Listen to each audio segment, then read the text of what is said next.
Going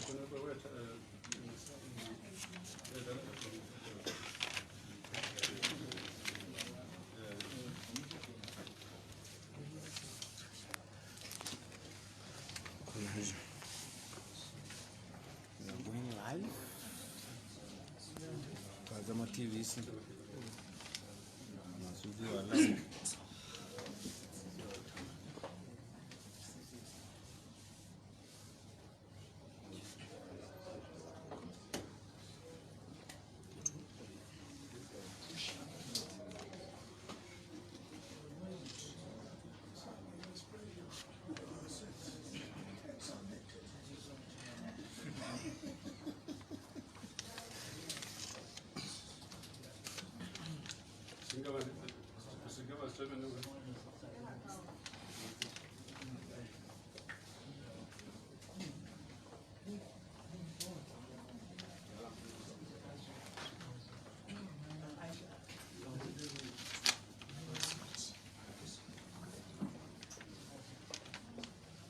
Who get this hand?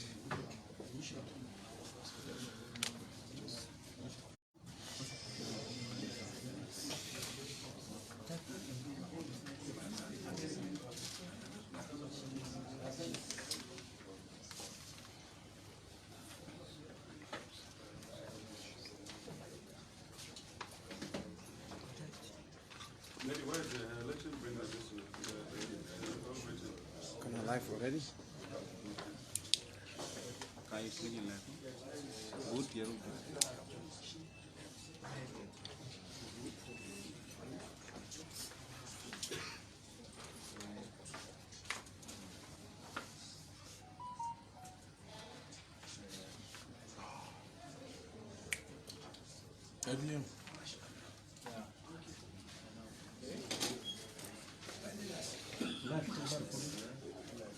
Can you record him, man? No, let me ask him. Yeah, that can record him. That can record him.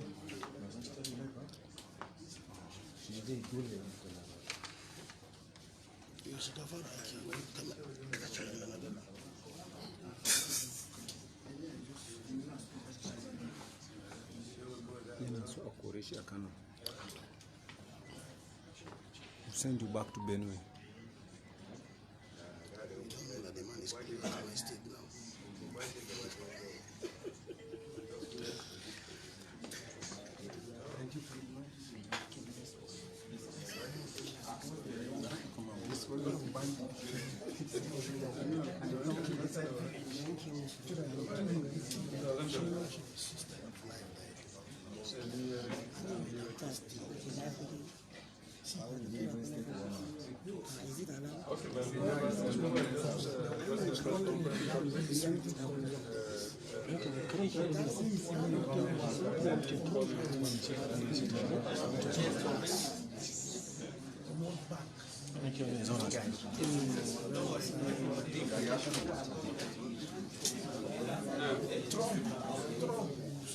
Bring the laptop.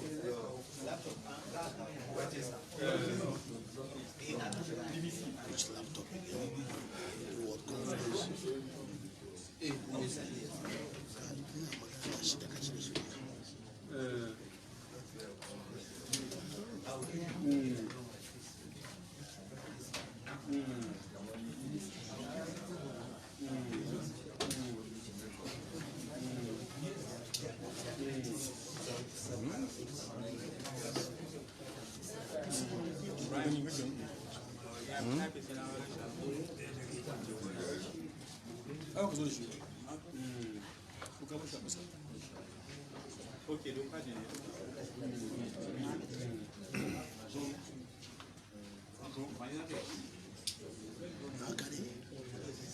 We're in touch with them.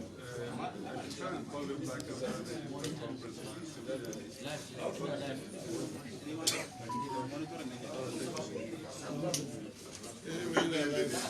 Judgment of the press.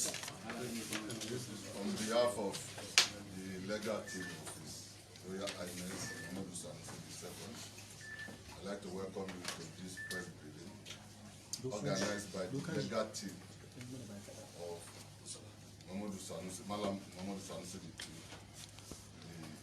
the Kano, who was purportedly dethroned by the Kano state government yesterday. We shall read a statement. The lead team, the leader of this team, will read a statement to you, President, after which we shall entertain few questions from you to clarify some areas that may agitate your mind. So on behalf of our leader here,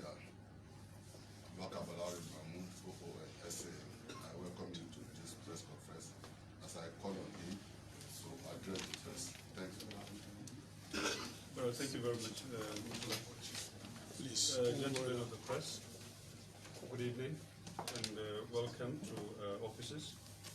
Thank you for coming this afternoon for the purpose of this press briefing on behalf of our clients, Mohammed Sanusi II, who was yesterday morning, the 9th day of March 2020, deposed as Emir of Kano by the Governor of Kano State, His Excellency Dr. Abdullahi Umar Ganduje, who claims to have acted on a resolution of the Kano State Executive Council.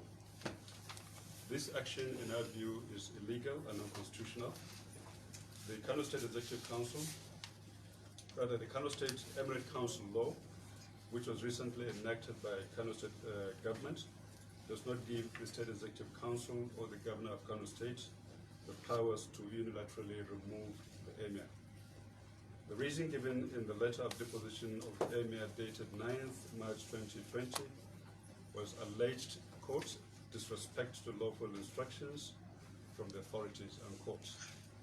The Emir was also alleged to have, quote, refused to attend official programs and meetings organized by the government, unquote.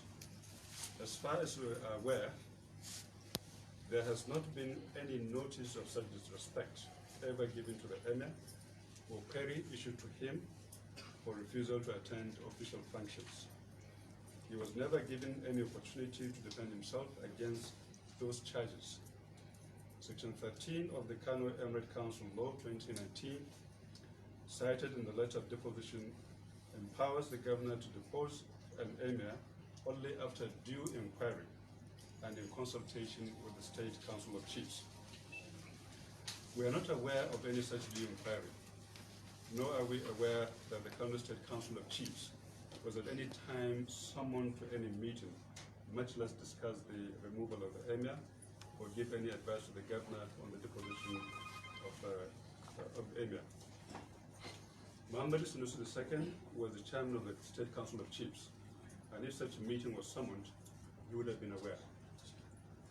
He would have informed us. In our view, the action was patently illegal and unconstitutional and a clear abuse of power. Be that as it may, the decision to challenge the removal is solely that of the Emir, Mohammed Sanusi II. At this moment, no such instruction has been given to us.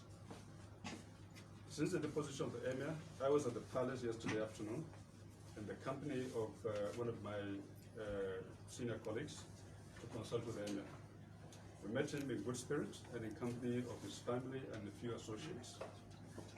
He said to us that he was waiting for the deposition letter from the government house and was informed that the Commissioner of Police was on his way along with certain government officials. While waiting there was a commotion in the private wing of the palace as some unauthorized person tried to gain entry into the family section. This led to some scuffle and tear gas were fired by the security operatives. Normalcy was restored after the unauthorized persons along with armed security operatives retreated from the inner part of the palace. I subsequently, along with my colleagues, was able to meet with the Commissioner of Police, that is the Kano State Commissioner of Police, and other security operatives, and with the permission of the Emir, they were led to one of the situ rooms where the deposition letter was served by an agent of the state government on him. The Emir accepted the letter and decided to acknowledge it personally. After writing some Quranic verses on the acknowledgement copy, in the Arabic script of course, along with his signature. This was handed over to the government official. In the letter of deposition, it was stated that the Emir was to be removed to Nasarawa State. We requested to know if the Emir was under arrest, and if so, we wanted to see the arrest warrant. The Commissioner of Police informed us that the Emir was not under arrest. We informed the Commissioner of Police that it was illegal and a violation of his constitutional rights, that is the rights of the Emir, to remove him to Nasarawa State against his wish. The Emir informed the Commissioner of Police that his friends had sent an aircraft to fly him along with his family to Lagos, and requested that they should be provided with necessary security cover to the airport so that they could leave. The Commissioner of Police refused, saying that that was not their instructions. They were willing to allow the family to leave for Lagos, but the Emir was to be flown to Abuja, then on was taken to Nasarawa State. It was clear to us that both the Emir and ourselves were helpless, and the police and other security agents were willing to take any measures, including the use of force, to achieve their objective. In order not to jeopardize the safety of Emir or the safety of any member of his family, or indeed other persons around, the Emir decided to cooperate and proceed in the vehicles provided by the operatives to the airport. We accompanied him with the Commissioner of Police to the Nigerian Air Force base, military base in Kano, where the Emir was put in a private aircraft and departed to Lagos, departed at 6:40 p.m. The family subsequently boarded the aircraft arranged by his friends and departed for Lagos at about 15 minutes afterwards. Gentlemen, we have not spoken to the Emir since yesterday, but we understand that they're at their destination somewhere in a remote part of Nasarawa State after driving for nearly 7 hours yesterday night, and arrived at their destination at 2 a.m. This morning. We understand the choice of the location to detain His Highness Mohammed Sanusi II was intended to cause maximum trauma and distress. This again is illegal and unconstitutional. According to instructions we received from the Emir through his Chief of Staff, we are directed to take legal action to challenge the legality of the Emir's detention and banishment. We have the firm view that this action is illegal and unconstitutional. Section 35 of the Constitution of our country guarantees every citizen the right to personal liberty. The basis of the denial of personal liberty are set out clearly in that section of the Constitution. None applies to the case of the Emir.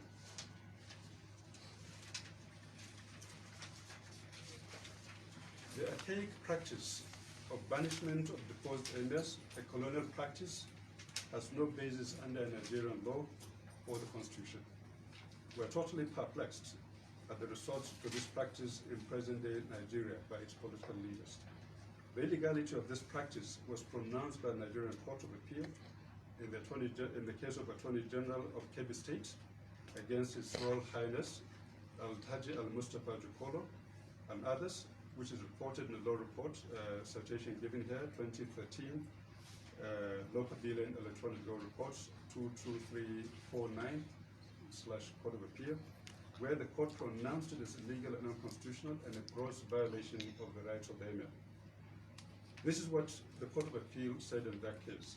The banishment and deportation from Kebbi State by the governor of Kebbi State, of the first respondent, that is the then Emir of Gwandu, Second Gwandu, to Lafia in Nasarawa State, and later on to Obi, also in Nasarawa State, is most unconstitutional and illegal, unquote. We call on the authorities, in particular the Inspector General of Police, the Director General of the Department of State Services, and the Attorney General of the Federation and Minister of Justice, to ensure the immediate release of His Highness Mohammed Sanusi II so that he can be reunited with his family.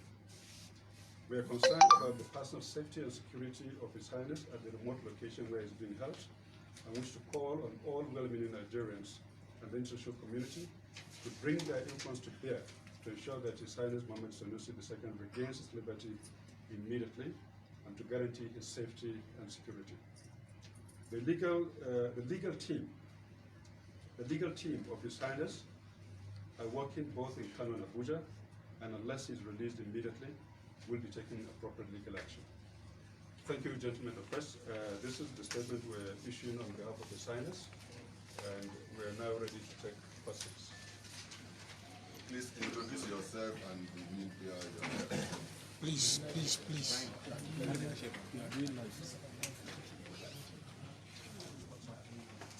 Sorry. Identify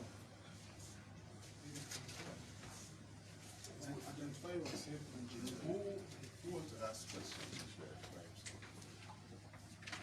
Okay.